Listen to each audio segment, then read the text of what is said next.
કોઈ પણ ઘટનાઓ બને છે ત્યારે બંને જવાબદાર હોય છે, પણ એ બને જ નહીં. અને તમારા મા બાપથી સારા મિત્રો આ દુનિયામાં બીજા કોઈ પેદા થયા નથી. હું હમણાં અહીંયા આવતો હતો ને, 2 છોકરીઓ અહીંયા બહાર ઊભી હતી.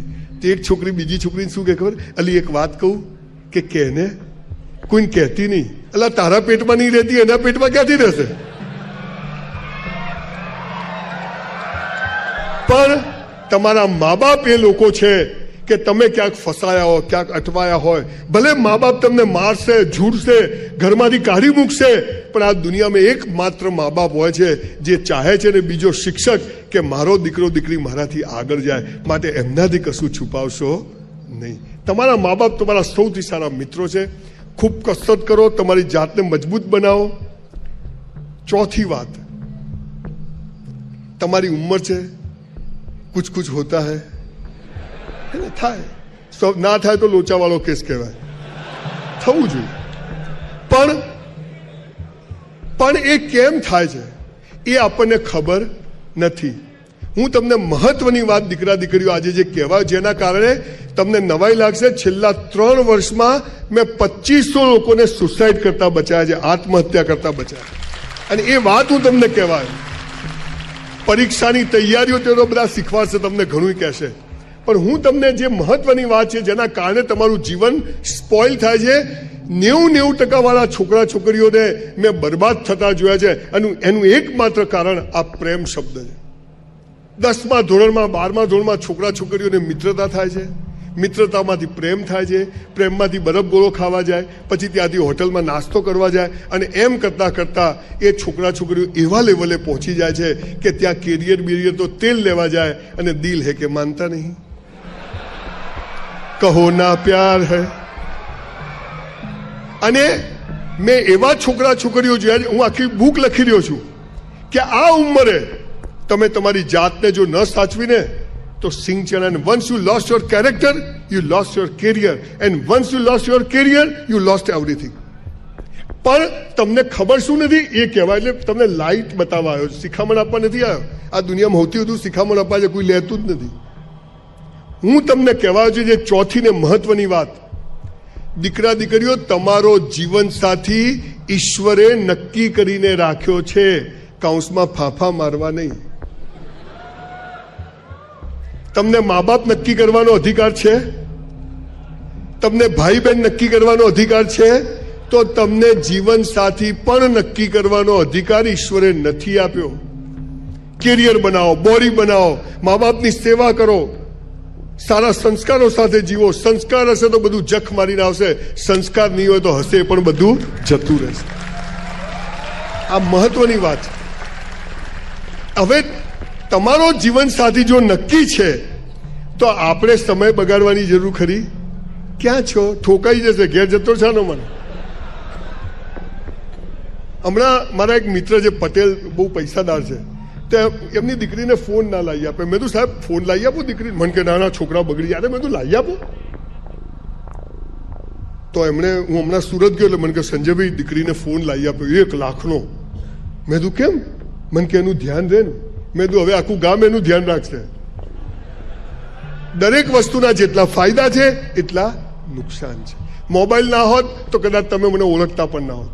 આજે 1.5 કરોડ લોકો યુટ્યુબ પર મને જોવે છે, બાકી ઘરે બેઠા મારી વાઈફ જોતી હોત, હે ને.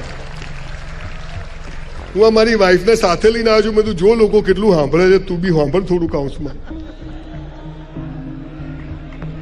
તમારો જીવન સાથી ઈશ્વરે નક્કી કરીને રાખ્યો છે. તમારે જે પેપરો લખવા છે, ભયમુક્ત જીવન, પણ નડે છે બધું આ. મને એ ખબર હોય કે મારો જીવન સાથી નક્કી છે, હું કેરિયર બનાવીશ, બોડી બનાવીશ, મા બાપને મદદ કરીશ, અને યોગ્ય સમય જે મને પરણી જઈશ, વાર્તા પૂરી. તો કોઈ ટેન્શન રહે?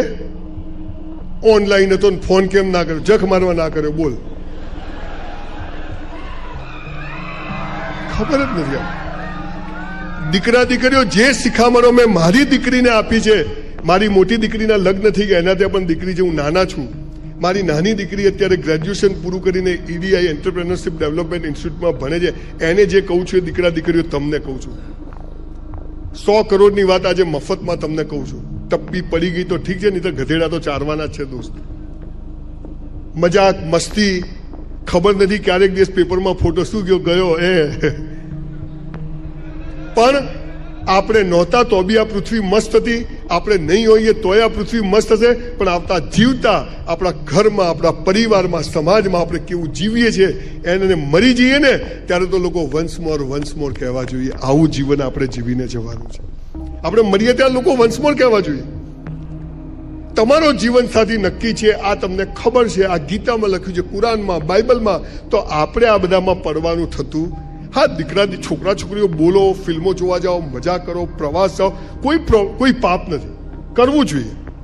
પણ આપણને આપણી મર્યાદા ખબર હોય કે મને બધું કરવાની છૂટ છે, પણ આ ન થાય, આને કેરેક્ટર કહેવાય. અને એ જો તમે આ ઉંમરમાં કરી ગયા ને તો તમારો બેડો પાર છે, ઈશ્વર ઉપરથી ફૂલ વરસાવશે.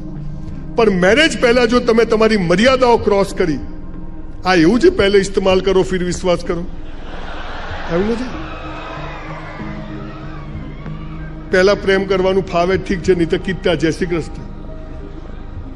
દીકરા દીકરીઓ તમને અત્યારે હસવું આવશે, પણ એક વોશિંગ પાવડરની આ જાહેરાતમાં એનું કોટ હતું, ટેગલાઈન હતી, બંધ થઈ ગઈ કંપની. સમજ પડે છે હું શું કહેવા માંગુ છું?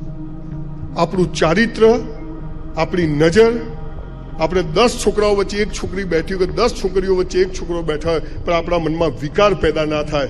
અને આ સંસ્કારો હતા, અને એટલે 5000 વર્ષ પછી પણ આ દેશ બરાબર જીવે છે. એનું કારણ કે આ દેશમાં સંસ્કારોનું બહુ જ મહત્વ છે. અને એ આવા શિક્ષકો, આવી સ્કૂલો વાળા, આવી યુનિવર્સિટીઓ વાળા આવા સ્પીકર લાઈન તમારા સુધી પહોંચાડે છે. અને આપણે છે તો હે કશું નહીં થાય. તમારો જીવન સાથી ઈશ્વરે નક્કી કરીને રાખ્યો છે, કૌંસમાં ફાંફા મારવા નહીં. આ યાદ રાખજો. ભણો, કેરિયર બનાવો, ભલે ટકા ના આવે. જીવનમાં ટકાવારી એ જીવનના અંતિમ માપદંડો નથી. અને એટલે જ મેં નક્કી કર્યું છે 450 એકર જમીનમાં, કેટલા એકરમાં? 450 એકર જમીનમાં 3000 કરોડ રૂપિયાની ગુજરાતની સૌથી મોટી સ્કિલ યુનિવર્સિટી હું બનાવવા જઈ રહ્યો છું. Biggest university of the Gujarat. અને એમાં 50% ઉપરવાળાને તો એડમિશન જ નહીં આપવાનું, 90% બેન નહીં મળે ફોર્મો. બીજે એનું કારણ એ નથી કે 90% વાળા ખરાબ છે, એમના માટે ઘણી સ્કૂલ કોલેજો છે, પણ મારા જેવા ડબ્બાઓ માટે કોઈ સારી સ્કૂલ કોલેજો છે. અને 3 ટ્રાયલ વાળાને તો સૌથી પહેલા એડમિશન આપવાનું. આવી જા ઘરે જઈ લે. અને પછી જુઓ છોકરાઓ કેવા તૈયાર થાય છે. અહીં બેઠેલા શિક્ષકોને પણ કહું છું કે જે બાળકો ભણવામાં બહુ હોશિયાર ના હોય ને, એમનું બી ધ્યાન રાખજો. એ પણ મારા જેવી નોટો બની શકે છે મોટી થઈને. એટલે જે ભણવામાં હોશિયાર ના હોય એને પણ ધ્યાન રાખજો. તું મારા ક્લાસમાં તો બોલો સાહેબ તું છેલ્લે બેસ, તું બહાર ઉભો રહેલા, પણ મેં તારું કઈ બગાડ્યું છે? દીકરા દીકરીઓ, તમારી પરીક્ષા પાછી ઠેલાય છે. તમને સતત એમ થાય છે કે હવે શું થશે, હવે શું થશે. એ વખતે એ બધી ચિંતા છોડી અને આ હું જે વાત કરું છું એની પ્રેક્ટિસ કરજો. ભગવાન પર શ્રદ્ધા, મા બાપને પગે લાગવાનું, એમની સેવા કરવાનું, એમનું નાનામાં નાનું કામ કરવાનું, સારા શિક્ષકોને પગે લાગવાનું, કસરત થોડી ચાલુ કરો, ગમે એ વિષયની થોડા પુસ્તકો વાંચવાનું શરૂ કરો. અને એ પછી સૌથી મહત્વની વાત, 450 બાયોગ્રાફી મેં વાંચી. કેટલી? 450. Steve jobs, Warren buffet, Dhirubhai, જેટલા લોકો સફળ થયા પૈસામાં, વલ્લભભાઈ પટેલ, મહાત્મા ગાંધી, બધા, નેલ્સન મંડેલા, બધાને વાંચ્યા. આ બધામાં કોમન વાત હતી, હું તમને કહું છું. અને સાહેબ આજની તારીખ અને આ રેકોર્ડિંગ ચાલુ છે, તમે લખી નાખજો 1000 દિવસ. કેટલા દિવસ? એટલે 3 વર્ષ થાય. 1000 વર્ષ હું જે કહું છું, 1000 દિવસ હું જે કહું છું કરો. તમે જે ચાહો એ ના થાય ને તો તમારું જૂતું ને મારું મોઢું આ સ્ટેજ પરથી બોલું છું, જાહેરમાં કહું છું. અને એટલે આજે 30 લાખ લોકો મને સોશિયલ મીડિયા પર ફોલો કરે છે. એ હું સારો નથી, તમે સારા છો એટલે તમને મારી વાત ગમે છે. હું સારો નથી, યુ આર ગુડ પીપલ. હું ખાલી તમને રિકોલ કરું છું. શું વાત છે? એક જ ટેગલાઈન અહીંયા આ તો મેં તો મા બાપ અહીંયા લખાઈ દેવું છે, જે કરો તે બેસ્ટ કરો. શું કરવાનું? જે કરો તે. હવે બેસ્ટ એટલે શું? પરીક્ષાનું પેપર નહીં, ખાવાનું નહીં, ડ્રેસ નહીં, બધું જ. સવારે ઉઠો, પથારીમાંથી જેવા